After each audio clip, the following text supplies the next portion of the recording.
నేను నిన్నొక్కడిని శిక్షించట్లేదురా, నువ్వు ఏడుస్తుంటే నేను కూడా ఏడుస్తున్నాను రా పిచ్చోడా. నువ్వు బెడ్రూమ్లోకి వెళ్ళి ముఖానికి దుప్పటి అడ్డం పెట్టుకుని ఏడుస్తున్నావే, నేను కూడా ఏడుస్తున్నాను రా నీతో. నీకొక్కడికే బాధ కలిగింది అనుకున్నా పెట్టి, నీ బాధ నాకు కూడా ఉందిరా.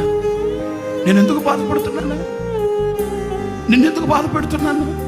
నీలో ఆ కొదువ ఉండకూడదు, నీ ఎడల నా సంకల్పం నెరవేర్చబడాలని శిక్షిస్తున్నాను. ఈ వాక్యంలో ఎఫ్రాయిముని నేను తప్పక కరుణిస్తాను, అతన్ని విడిచిపెట్టను, తప్పక అతనిని నేను కరుణిస్తాను. కరుణించడానికి శిక్షించేది ఆయన, నీ మీద జాలి చూపడానికి శిక్షించేది. నిన్ను అంతం చేయడు, నిన్ను నవ్వుల పాలు చేయడు, నిన్ను తల తెచ్చుకునేటట్లు చేయడు, నిన్ను తలగా చేయడానికే శిక్షిస్తున్నాడు.